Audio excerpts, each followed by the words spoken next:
Alors, bonjour, Monsieur Vital Kamere. Bonjour, mon frère. Voilà, donc merci d'abord de vous avoir en direct en ligne à partir de Kinshasa pour cette interview. Première question, c'est d'abord par rapport à la plateforme l'alternance Vital Kamere qui vient de voir le jour, qui soutient votre candidature à la présidence de la République et qui comprend une vingtaine de partis politiques et associations.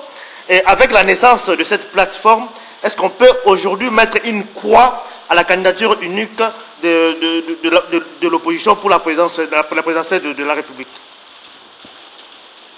Je peux d'abord rectifier une chose, c'est que ce n'est pas une vingtaine de partis politiques. Au départ, c'était une vingtaine, et nous avions dit que la porte est ouverte à toutes les autres. Vous pouvez parler un peu plus fort, puisque là on entend un peu... oui. J'ai dit que ce n'est pas une vingtaine. Oui. Au départ, c'était une vingtaine, mais maintenant, nous sommes à plus de 30 partis politiques, Ok, d'accord. 10 associations de la société civile et 20 personnalités. Et du côté de l'Est du Congo, nous avons aussi 314 associations de la société civile des Nord Kivu qui ont signé un partenariat avec l'INC, et puis les 115 dans le Sud Kivu, et on vient de déclencher le même mouvement dans la capitale. Oui. Maintenant, pour répondre à votre question, la naissance de la plateforme avec alternance Vital Kamere président ne doit nullement mettre une croix sur l'objectif de réunifier l'opposition. Bien au contraire, nous nous fixons en droite ligne de cet objectif, puisque pour y arriver, n'oubliez pas que quand j'avais été voir le président Étienne Tshisekedi lui-même, il m'avait dit à l'imiter que chacun de nous essaie d'abord de mettre de l'ordre dans sa maison, et le moment viendra après que nous ayons et organisé chacun son congrès pour nous mettre ensemble. Moi, je suis un homme de parole. J'avais considéré à ce temps que cette parole était une parole d'or et que je devais, ayant accepté la démarche, m'y conformer. J'ai parlé avec M. Jean-Pierre Bemba Gombo, que tout le monde semble oublier, et qui avait fait 42% aux élections de 2010 et qui s'est tapé une importante moisson de 64 députés nationaux, sans parler de provinciaux et de sénateurs. Je disais que j'ai été les voir et de ce côté-là, je n'ai pas eu beaucoup de difficultés. Nous regardons dans la même direction et nous ne nous trompons pas aussi, mais nous savons que notre adversaire commun pour le moment, c'est bien Joseph Kabila, et nous devons mettre tous les moyens démocratiques en marche pour le faire partir du pouvoir parce qu'il a échoué lamentablement. Donc, c'est pour vous. Et je vais vous rappeler peut-être quelque chose que vous ne savez pas. Je suis le seul leader de l'opposition et je vous mets au défi de me dire qui d'autre dans ces deux choix, c'est-à-dire que vous avez dit, Jean-Pierre Bemba, je le comprends bien compte de sa situation particulière, a fait la ronde de tous les autres leaders politiques. J'ai été chez le président Tshisekedi à 2 reprises. Si nous comptons la visite de Bruxelles, ça fait 3 reprises. J'ai été chez Christian Manibangi, j'ai été chez Bofa Sakema, j'ai été chez Ida Lichou, j'ai été chez Kiakwama, j'ai été chez Mokonda, j'ai été chez Anzulu Libembe, j'ai été chez les amis de TTP avec Martin Fayoulou en tête, j'ai vu Franck Diongo, j'ai vu Némoine Massemi, j'ai vu la quasi-totalité des grands leaders des partis politiques de l'opposition, et le message était le même pour tout le monde. Il faut que nous nous mettions ensemble pour vaincre Kabila qui a à sa disposition l'armée, la police, les services de sécurité, mais aussi les institutions de l'État et les moyens de l'État à travers la Banque centrale. Donc pour nous, l'unité de l'opposition, c'est l'impératif. Voilà. Alors, mais on va peut-être parler de Tshisekedi tout à l'heure, mais moi je vais un peu revenir un peu par rapport à votre allocution lors de la présentation de cette plateforme. Quelque part là, vous avez dit, ceci, je cite, je ne veux pas me disputer la paternité de l'opposition avec qui que ce soit. Je donne l'opposition à celui qui veut la garder éternellement. Qu'est-ce que vous voulez dire par là?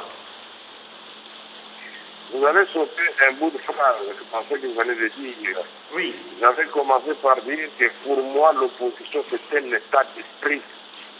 Quand le cardinal Monsengo fustige la mauvaise gouvernance dans sa lettre à l'occasion du cinquantenaire et qu'il dit que c'est inacceptable, la situation dans notre pays et le comportement de nos dirigeants a atteint l'innommable. Mais quand il le dit, même s'il est prêtre, même s'il n'a pas un parti politique qui fait de l'opposition, parce qu'il refuse la mauvaise gouvernance, quand les forces vives de notre pays fustigent la façon cabaliste de M. Joseph Kabila Kabang de gérer le pouvoir, mais ces forces vives-là, même si elles ne sont pas d'un parti de l'opposition, elles font de l'opposition. Donc, ceci dit, je voudrais dire que nous ne devons pas faire, et je le confirme encore avec force, de l'opposition comme notre objectif final. Nous ne pouvons pas créer un parti politique pour dire que moi, j'ai créé mon parti politique, l'UMC, pour demeurer éternellement dans l'opposition, alors que j'ai une vision d'un Congo grand, prospère et stable, alors que j'ai un projet de société bénéfique pour le peuple congolais, alors que j'ai un plan de sortie de crise à l'Est et dans la région des Grands Lacs, alors que j'ai un modèle de leadership responsable dans notre pays, tel le cas du Brésil. Alors comment voulez-vous que moi, je vous dise que je vais rester longtemps dans l'opposition alors que je sens la fin prochaine du régime Kabila? Je dis clairement que je suis dans l'opposition, pas pour faire carrière, je regrette, pour faire valoir mes idées et qu'à l'occasion des prochaines élections, je puisse trôner à la tête du pays avec une équipe de gens responsables. Parce que pour moi, l'époque des hommes forts est révolue et que pour le moment, c'est un leadership composé d'un groupe de personnes aguerries qui aiment le Congo et qui sont suffisamment intellectuellement outillés, qui sont imaginatifs et qui voient un Congo qui va se relever et qui deviendra une puissance au cœur de l'Afrique. Et je suis convaincu que c'est cela l'attitude d'un homme politique responsable porteur d'une vision. Mais ceci ne veut pas dire que Kamere se considère comme Dieu le Père. Non, je donne des idées, je donne ma position, je donne des ambitions pour le Congo, mais j'ai ajouté que ma main est tendue et je suis ouvert à toute négociation avec tout le monde. Mais ceci dit, pour que les gens se marient, il faut que de part et d'autre, il y ait consentement. Moi, je ne peux pas continuer à aller vers quelqu'un chaque jour pour lui dire nous devons être ensemble et que lui, quand il sort, il dit non, moi je ne serai jamais avec lui-là. C'est ça la question qu'il faut poser. Et j'ai bien compris que le problème, ce n'est pas de mon côté. Moi, je dis que je suis prêt à discuter et à m'associer avec tous les leaders de l'opposition. Mais j'entends ça et là. Certains leaders de l'opposition qui disent oui, Kamere est toujours avec Kabila. Mais alors là, Kabila est très content. Parce que quand vous lui donnez Kamere qu'il a quitté, vous êtes en train de renforcer Kabila, il est très content. Et puis là, vous relayez exactement ce que Francis Kalombo et tous les autres disent sur la télévision de Kabila. Donc il n'y a pas de différence. Vous devenez automatiquement les relais du message de dénigrement de Kabila et de sa famille politique vis-à-vis de Vital Kamere. Mais cela profite à qui? C'est ça la question. Effectivement. C'est vrai que là, vous avez également le soutien de Nemwandan Semi. Comment vous avez en tout cas convaincu Nemwandan Semi pour vous soutenir? Et puis en plus, est-ce que vous pensez que ce soutien engage le mouvement Bundu Dia Congo tout entier ou alors ça n'engage que lui-même? Oui, mais la question, quand vous la posez comme ça, je voudrais que la même question vous la posez à tous les leaders. Quand viennent vous voir, quand M. Tshisekedi parle, il faut lui demander aussi est-ce que tout ce qu'il dit engage une défense ou est-ce lui-même. Donc, si le monde qui est le chef spirituel, qui est le président du parti politique Bundu Dia Mayala, prend position et il n'est contredit par aucun membre de son parti. Et comment voulez-vous que vous puissiez me poser la question de savoir si ça l'engage lui-même? Ça engage tout son mouvement. Vous n'avez qu'à aller dans le Bas-Congo pour voir combien l'UMC et Bundu Dia Mayala sont la main dans la main. Et ça ne date pas d'aujourd'hui. Moi, Vital Kamere, j'ai commencé à m'opposer au système en étant dans le système. Et ceci, entre nous, nous devons reconnaître que c'est plus difficile que de s'opposer de l'extérieur. Et comme me disent à l'époque de Mobutu, quel est ce président de la Chambre basse qui avait osé rejeter une option levée par le président Mobutu? Mais moi, je l'ai fait. Quand on a attaqué le couple de Jean-Pierre Bemba dans la ville de Kinshasa, j'ai convoqué tout de suite la conférence des présidents. Je vais vous envoyer la vidéo, elle existe là. Et j'ai demandé au rapporteur Katende Wanda et Mouredi de lire les communiqués. Il a commencé par dire que le président de l'Assemblée nationale concerné, indigné, condamne les attaques dans la ville de Kinshasa. Dites-moi quel est ce président de la Chambre à l'époque de Mobutu qui pouvait faire passer au crible, au peigne fin le contrat ou la révisitation des contrats miniers ou le contrat de nos amis chinois. Et quel est ce président de la Chambre basse qui pouvait, quand on a attaqué les gens dans les bas Congo, les gens de Boumboudia Congo, se donner le luxe de faire interpeller le ministre de l'Intérieur et de condamner ces actes perpétrés par les pouvoirs en place, tout en étant lui-même dans le système. Mais je crois que c'est beaucoup plus difficile. Quel est ce président de la Chambre qui pouvait, à l'époque de Mobutu, se lever et dire, moi je dis non à M. Mobutu, comme moi je dis au président Kabila, de l'entrée de troupes rwandaises sur le territoire congolais. Je dis que ce n'était pas acceptable, c'était une mesure vis-à-vis du peuple congolais qui avait encore ses blessures fraîches et qui était encore traumatisé par l'occupation de 10 ans de ces troupes rwandaises. Et j'avais dit que j'avais un plan de sortie de crise qui devait amener la paix dans l'ensemble de la région de Grand Lac, c'est-à-dire non seulement la paix au Rwanda et la sécurité au Congo, mais la paix sur l'ensemble de la région de Grand Lac. Et ce plan a plusieurs volets. Quand vous le voudrez, au cours de cette interview, ou d'autres interviews, je pourrais vous donner les détails de ce plan. Moi, je ne suis pas en train de parler en l'air. Je suis un intellectuel, je suis un politicien, et j'ai dit que pour moi, il ne faut pas faire seulement l'opposition, il faut faire l'opposition assortie d'une proposition. Il faut faire l'alternance assortie d'une alternance crédible. C'est cela mon credo. Je regrette si certaines personnes ne me comprennent pas. Elles finiront et je peux me comprendre parce que moi je travaille dans le bon sens et sans exclure qui que ce soit. Je ne réponds à aucune injure. Les gens peuvent passer me trouver une maman au Rwanda, une maman au Burundi, en Tanzanie. Ils peuvent me trouver un grand-père, je ne sais pas, au Vietnam. Mais moi je dis, je suis avant tout Vital Kamere. Ma valeur intrinsèque est connue. J'ai dirigé la Chambre basse, j'ai dirigé le PPRD, j'ai dirigé le ministère de l'Information, j'ai dirigé le processus de paix dans notre pays et que partout où je suis passé, j'ai fait ce que j'ai dit et les gens m'ont jugé au résultat. Pour moi, j'ai dit que ça suffit, je ne peux pas répondre à tous les troubadours qui s'amusent à raconter leur vie parce qu'en mal d'arguments. Voilà ce que nous devons faire dans ce pays pour donner de bons exemples à nos jeunes et aux générations futures. Je n'insulterai personne et je regrette ceux qui ont voulu se faire la vedette sur mon nom. Ils n'auront aucune réponse chez moi. Et c'est le silence, et vous savez très bien, quand le silence est la réponse qu'on réserve à une certaine catégorie de personnes. Voilà, tout à l'heure vous avez parlé effectivement de Tiens Tshisekedi, mais nous l'avons suivi sur Congo Indépendant, chez notre confrère Mbaouiti. Mais là, il nie d'avoir de contact avec vous. Et il ajoute aussi que si, c'est à vous d'aller le voir, hein, sinon lui, il ne peut pas venir vous voir. Et si vous ne le faites pas, c'est votre problème. Comment vous réagissez d'abord par rapport à cette intervention? Je vous ai toujours dit que moi j'ai beaucoup de respect pour mon aîné Etienne Tshisekedi. Je suis un Africain. Je ne peux pas l'exiger durement. Je sais que M. Wiki, vous avez votre idée personnelle sur la réponse de mon aîné Etienne Tshisekedi. Vous savez, Jésus-Christ, Fils de Dieu tout puissant qu'il était, Dieu lui-même, puisqu'il y avait trois personnes, c'était la Sainte Trinité.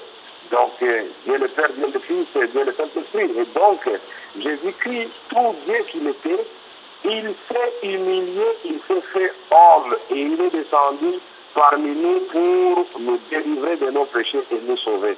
Donc, je vous renvoie seulement à la Bible pour dire que l'humilité, c'est la qualité première d'un leader parce que Jésus-Christ lui-même, c'est le modèle de leadership que moi, j'entends incarner dans notre pays. Mais je voudrais ici préciser une chose que vous pouvez vérifier. Le président Etienne Tshisekedi lui-même, le jour où il avait tenu sa conférence de presse à l'Imité, répondant à la question des journalistes qui voulaient savoir, vous avez passé beaucoup de temps avec M. Vital Kamere, de quoi avez-vous parlé?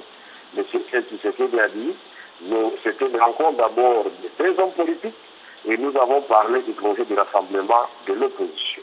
La deuxième fois quand je suis allé le voir, photo à l'appui, mais parce que moi, j'estime que mon visage et mon image me suffit pour commencer à trafiquer les photos que je prends avec celui-ci ou celui-là. Mais si vous voulez, je peux vous envoyer ça sur votre boîte email. Oui.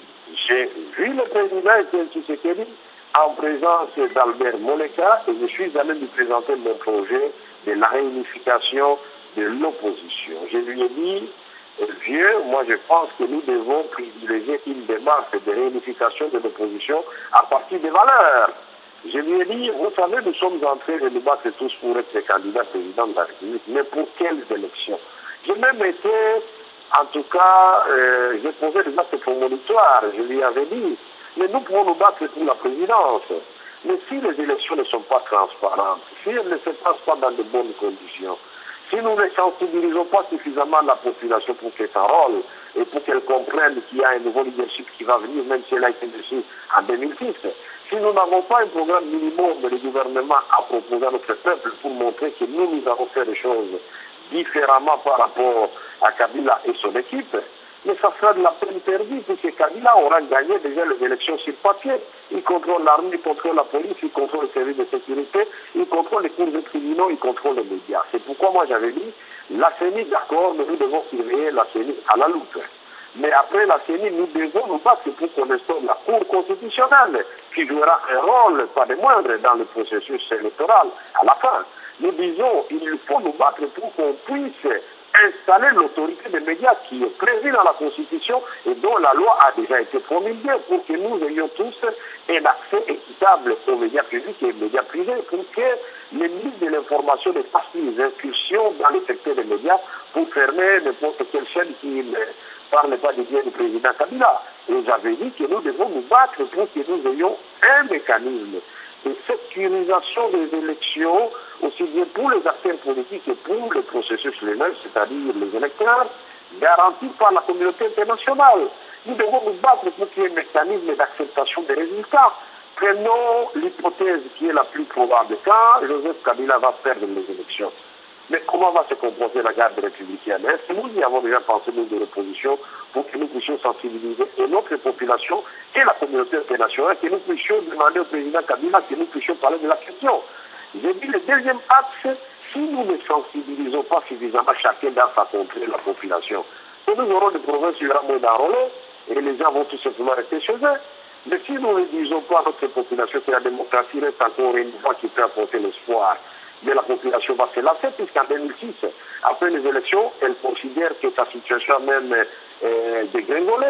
Mais si nous ne disons pas à la population, voici ce que nous vous apportons en termes de programme, cette population va dire pourquoi enlever Saint-Paul pour déshabiller Saint-Paul pour habiller Saint-Pierre.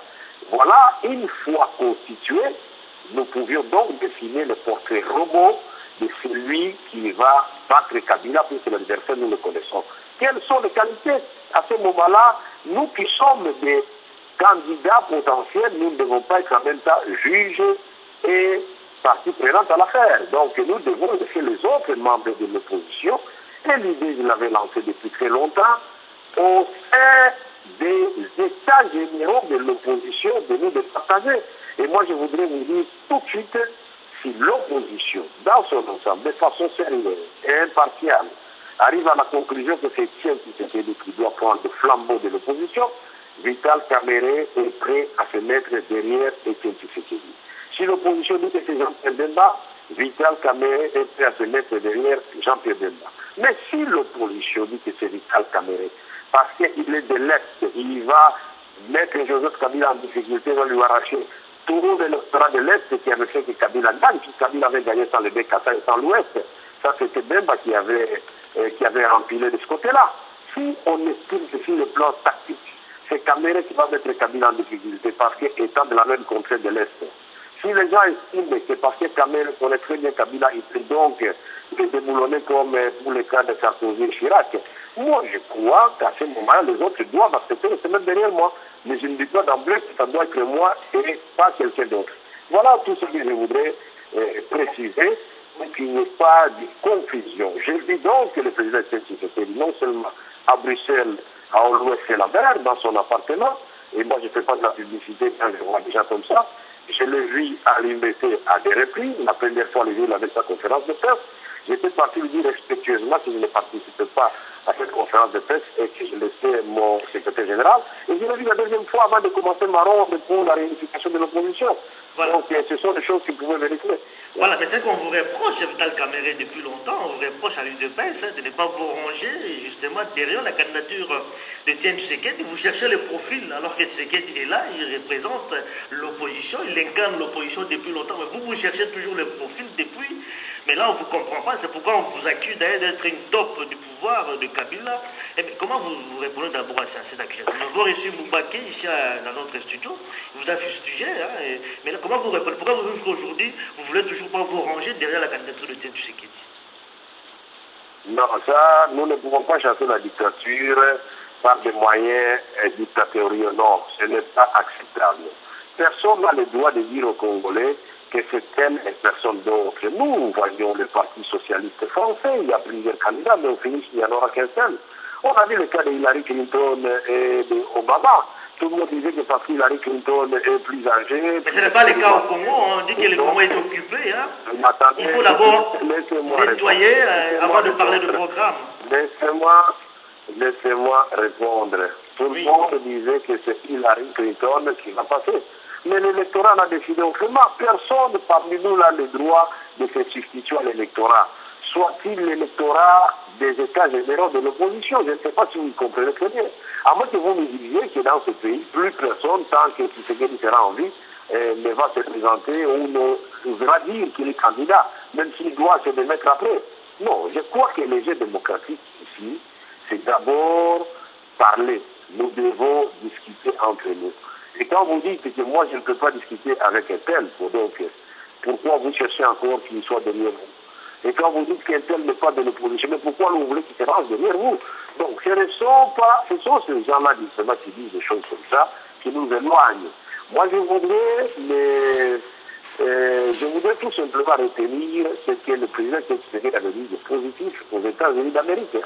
Quand on lui a posé la question, il a dit qu'il n'a pas la prétention de dire qu'il est le seul qui peut battre Kabila. Il avait dit, le seul que nous pouvons exclure maintenant, c'est Kabila. Et il avait ajouté qu'il est prêt à négocier pour la candidature unique de l'opposition. Mais voilà, ça c'est quelque chose de positif. Et moi je suis passé dernièrement à Boujima, il a dit que ma main est tendue. J'accepte de discuter avec mon aîné. J'accepte de discuter avec les amis de l'UDPS, comme je le fais avec les amis de l'INRC et d'autres partis politiques.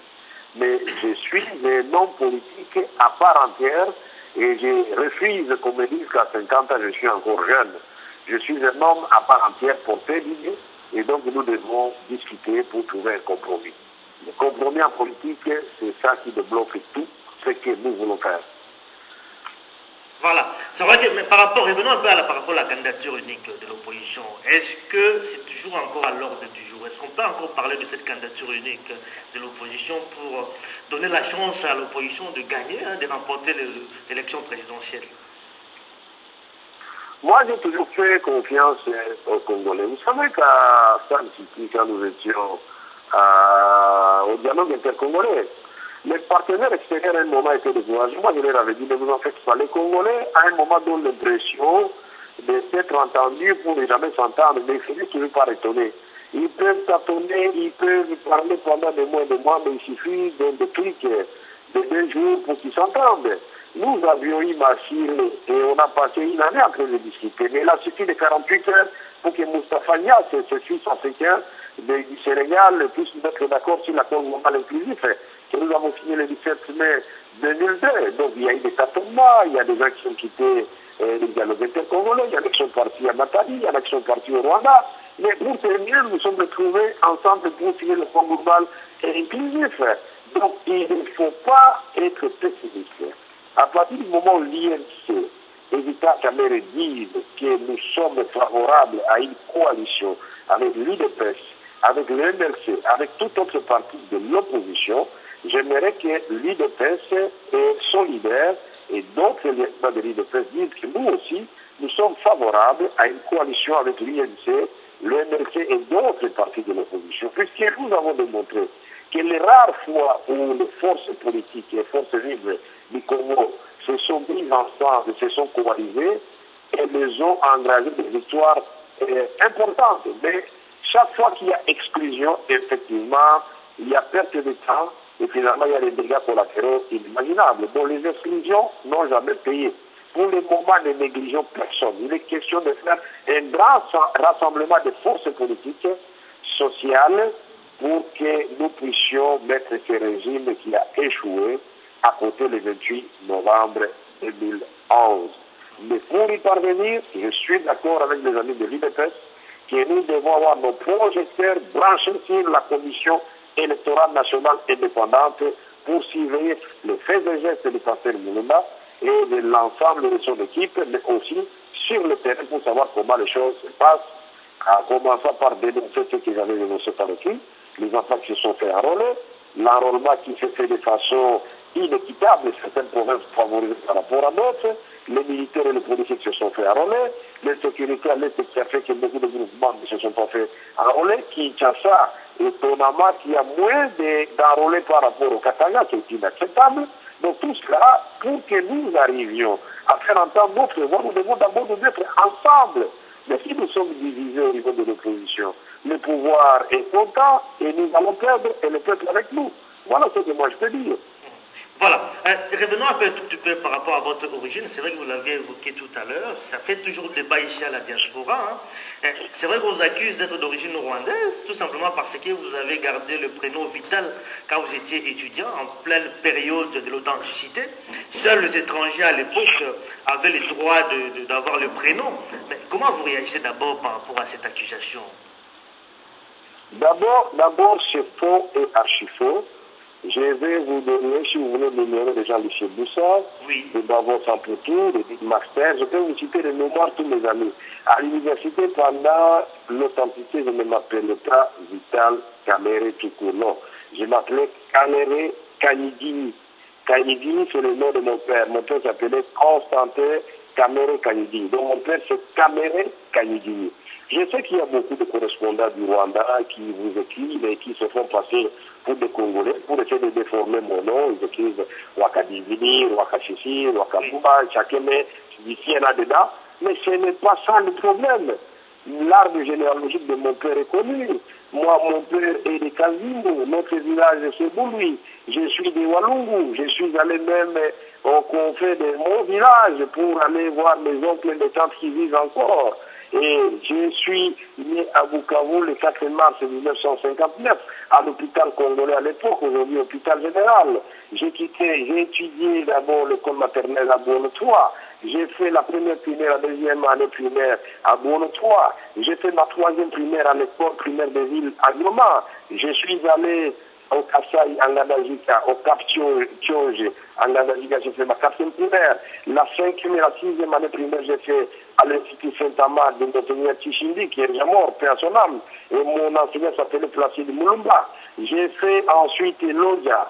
J'ai fait le premier et deuxième CO à l'Odia. Et puis je suis allé, puisqu'on n'avait pas terminé le deuxième CO, nous sommes allés à Kikwit.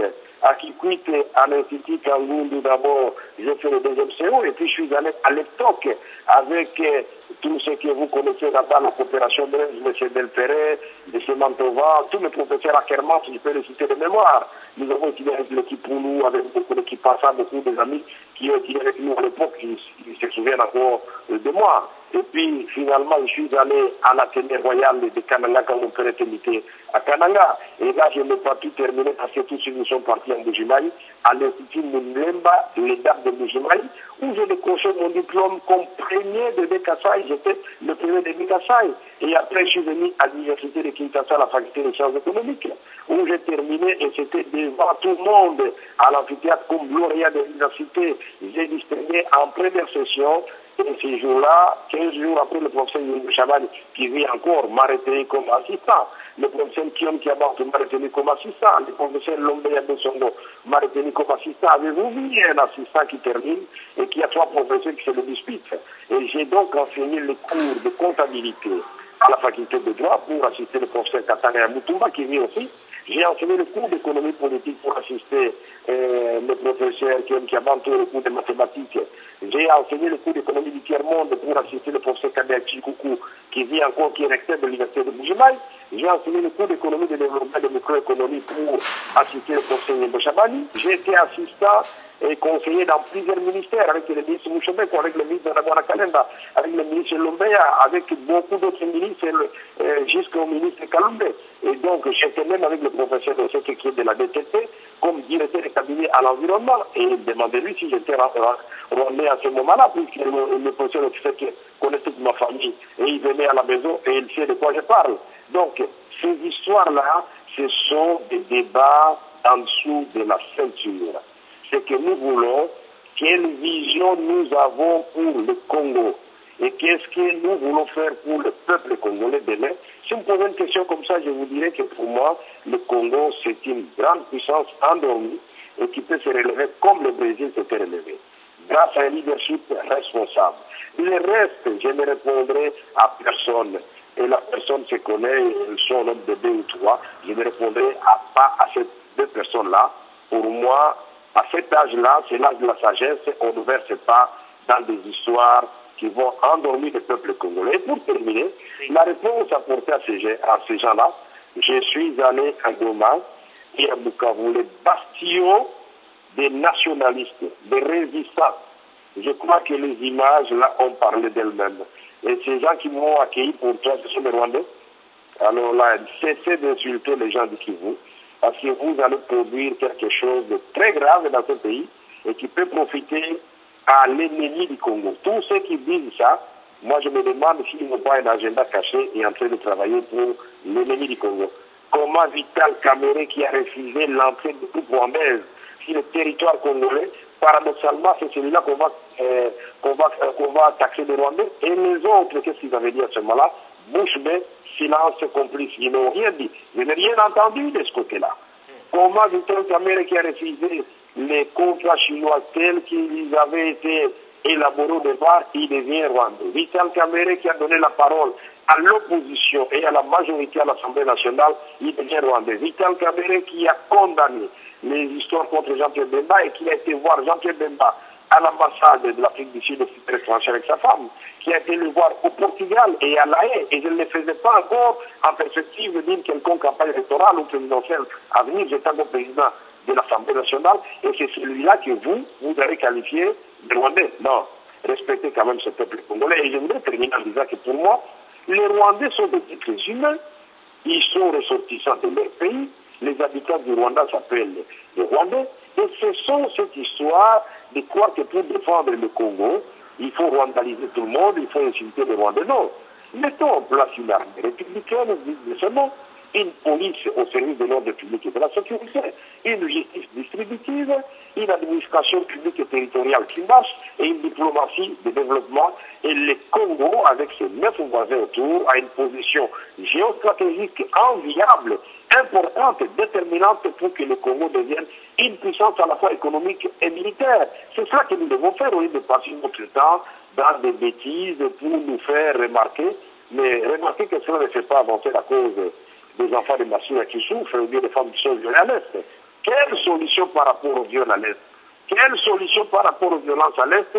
Quelle solution par rapport à la pauvreté cliente des Congolais? Quelle solution par rapport à l'accès difficile à l'éducation et aux soins de santé? Quelle solution pour l'amélioration de l'habitat? Quelle solution pour donner à manger aux Congolais? C'est-à-dire la relance de l'agriculture.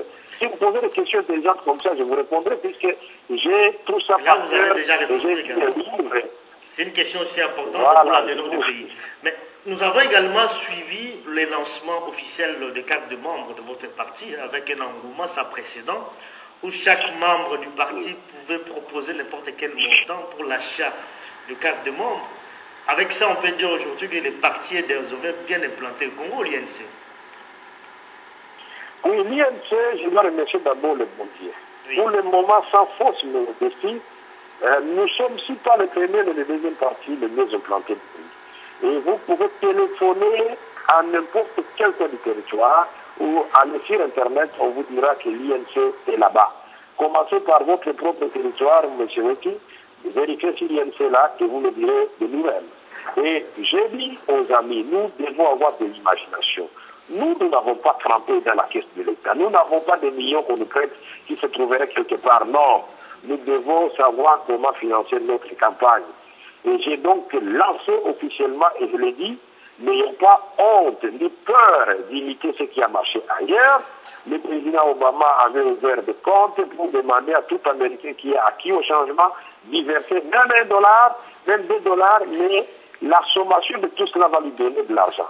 C'est comme ça qu'en lançant la carte, j'ai dit aux membres, achetez cette carte à un prix promotionnel, mais le prix plancher pour le peuple, c'est 1000 francs. Mais jusque-là, nous avons fait ces jours-là on a vendu 19 cartes pour $8 000. Le lendemain, on a vendu pendant 2 heures de temps, je crois, 35 cartes pour $10 000. Aujourd'hui, on vient de vendre encore des cartes pour $25 000. Quelle aubaine! Et je ne peux que remercier le peuple congolais. Et là, je voudrais dire aux amis de la diaspora que l'UNC a aussi un programme par rapport à la diaspora. Nous considérons que la crème intellectuelle du Congo qui a fui les atrocités dans notre pays, qui a fui les brimades, violations massives des droits de l'homme, cette crème se trouve dans la diaspora. Nous considérons que la diaspora congolaise, statistique à la prime, même si ces statistiques sont mal tenues, c'est elle qui survient encore aux besoins de nos populations paupérisées ici. Et ce faisant, nous pensons que la diaspora congolaise, dans la vision de l'INC, a un grand rôle à jouer. Et je voudrais dire à nos amis, je suis à leur entière disposition.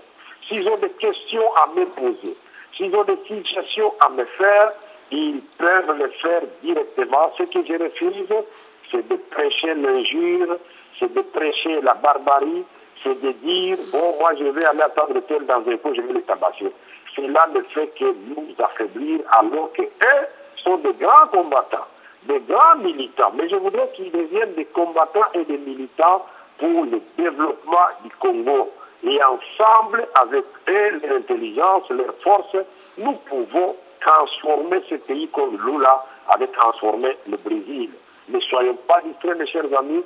C'est un appel pathétique que je vous lance. Et nous devons savoir que la question ici, c'est un grand défi qui est lancé à notre génération. Ceux qui nous ont précédés ont totalement échoué. Nous, si nous échouons, je crois que le Congo va attendre encore 50 ans pour relever la tête. Nous avons donc l'obligation de léguer aux générations futures un Congo de bon cadre. Voilà. Il y a aussi une partie en lingala. On va peut-être poser quelques questions en lingala. Mais peut-être la dernière question. Vous croyez aux élections libres et démocratiques au Congo? Je dis tout de suite non. Je dis non parce que nous devons nous faire en sorte, l'IDPS, le MLC, le Nigamaya, tous les autres partis, nous devons faire en sorte que nous soyons vigilants et que nous puissions exiger que les élections deviennent transparentes. Mais ceci dit, remarquez que les forces armées, les forces de la police, les forces de sécurité, l'administration territoriale, tout cela c'est entre le maire du président Kabila et sa famille politique. Et la tricherie va s'organiser aussi à ce niveau-là. Mais nous disons aussi que la communauté internationale qui sort l'argent pour ces élections doit poser un minimum de conditions pour qu'il y ait transparence des élections. Et c'est pourquoi j'ai apprécié la tournée que le président Etienne Tshisekedi a effectuée en Europe et aux États-Unis d'Amérique, qui s'apprête à effectuer en Afrique. J'encourage cette démarche, puisque je l'avais déjà faite avant, et beaucoup de gens ne comprenaient pas, ils croyaient qu'il était devenu brusquement les candidats de l'étranger. Non, nous sommes dans un environnement globalisé, nous sommes en pleine mondialisation. Nous savons que beaucoup de choses qui se passent en Afrique se décident là-bas en Occident. Et donc nous devons le dire aux amis de l'Occident, attention, nous avons acquis la maturité et nous ne sommes pas prêts à accepter n'importe quoi. Je suis pessimiste aussi parce que les conditions sécuritaires, les conditions de logistique ne sont pas équitables. Tous les avions ici à ce moment vont disparaître parce que le président et sa famille politique vont s'accaparer de ces avions. Nous devons ouvrir les yeux. À un moment, peut-être qu'on va manquer de carburant dans les aéroports, parce qu'ils auront tout acheté. nous savons qu'ils utilisent aussi les moyens de l'État pour avancer. Et tout cela fait... Collaborer avec Blanchard parce que déjà on se connaît depuis qu'on est assez jeune, on a grandi dans l'église.